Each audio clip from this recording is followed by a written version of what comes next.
Et on va revenir sur ce qui s'est passé du côté du Japon vendredi et des impacts maintenant qu'on peut attendre de la décision surprise de la Banque centrale du Japon de grossir encore son assouplissement quantitatif, ses injections de liquidités. C'est Yannick Lopez qui est avec nous pour en parler, responsable de la gestion de taux chez Ofi Asset Management. Bonjour Yannick.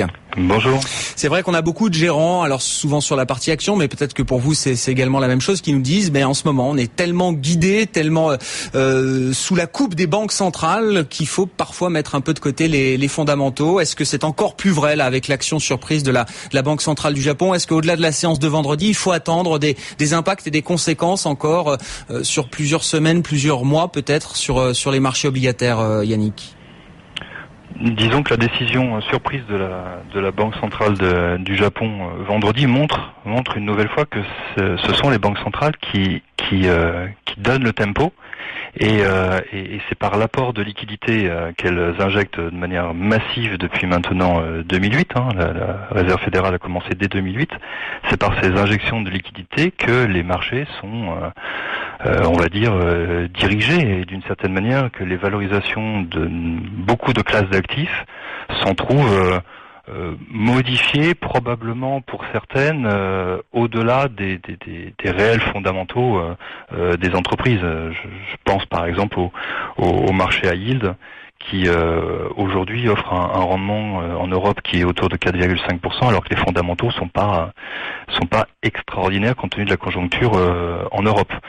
Donc voilà, oui, on a encore eu un mouvement majeur la semaine dernière avec, je vais pas rentrer dans les chiffres, mais effectivement une banque centrale qui décide d'aller finalement encore plus vite en rachetant encore plus d'actifs. Elle va le faire essentiellement en rachetant des obligations japonaises, mais pas que. Elle va aussi racheter des ETF sur le Nikkei, donc elle va racheter des actions. Tout ça, c'est pour soutenir l'économie au Japon qui, vous vous souvenez, au deuxième trimestre a quand même subi un sacré coup de frein puisque le PIB a reculé de 1,8% après avoir progressé sur le premier de 1,5%. C'est une action qui se fait pas sur fond de bonnes nouvelles pour l'économie japonaise, Ça, c'est ce qu'il faut comprendre. Ah bah non. De toute façon, les banques centrales, lorsqu'elles rentrent dans la danse, lorsqu'elles accroissent, on va dire, leurs mesures non conventionnelles, c'est rarement parce qu'il y a eu des bonnes nouvelles sur la macroéconomie. Ça se voit également en Europe. Donc voilà, ça va faire encore énormément de liquidités dans le marché. En plus, ça n'a pas encore été confirmé pour l'instant, mais vous avez le fonds de pension de l'État du Japon. Donc c'est pas n'importe qui, c'est le plus gros fonds de pension au monde. C'est 1200 milliards de dollars d'actifs sous gestion qui devrait modifier son allocation. Donc ça veut dire qu'il devrait baisser substantiellement sa pondération en actifs obligataires japonaises au profit d'obligations non libellées en yens, donc possiblement des obligations européennes, par exemple, françaises, italiennes, par exemple, mais également modifier massivement son portefeuille modèle sur les actions, que ce soit domestiques, qui représentent aujourd'hui 12%, ils envisageraient de le passer à 25%, mais également non domestiques, donc étrangères, qui passeraient également de 12 à 25%.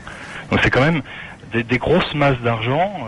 1% de variation sur l'allocation du portefeuille modèle de ce fonds de pension, c'est 10 milliards de dollars, donc c'est quand même substantiel. Et ça veut dire qu'on peut pas lutter contre ça, Yannick, que les gérants que vous êtes, vous, pour la partie obligataire, mais vos confrères aussi sur la partie equity, la partie action, là, sont contraints de rester exposés, de continuer à prendre du risque, ou en tout cas d'être toujours dans cette course au rendement, cette recherche de rendement, même si on le rappelle par ailleurs, et on va pas le redétailler là, mais les fondamentaux sont pas forcément très bons.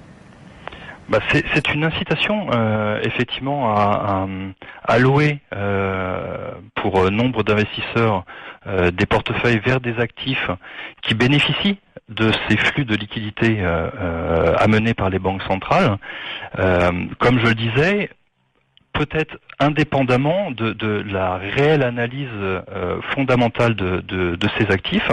Pour certains actifs, ils commencent à être on va dire, plus en plus consensuel que la valorisation de ces actifs se déconnecte des fondamentaux et semble être relativement surévaluée. Donc c'est vrai notamment sur le crédit. Je me prononcerai pas sur les actions, c'est pas mon domaine de prédilection, mais c'est vrai sur le crédit avec des spreads sur les corporate, sur les émissions corporate investment grade qui sont relativement serrées, dirigées par notamment des nouvelles rumeurs comme quoi la Banque centrale européenne pourrait aller piocher dans cette poche de classe d'actifs pour accroître son bilan, parce que il n'est pas impossible d'imaginer que son programme de rachat de covered bonds et d'ABS ne rencontre peut-être pas le succès escompté, et qu'elle pourrait donc aller piocher et racheter des actifs obligataires ailleurs, là où c'est plus liquide, pour atteindre son objectif d'accroissement de son bilan d'environ 1000 milliards d'euros.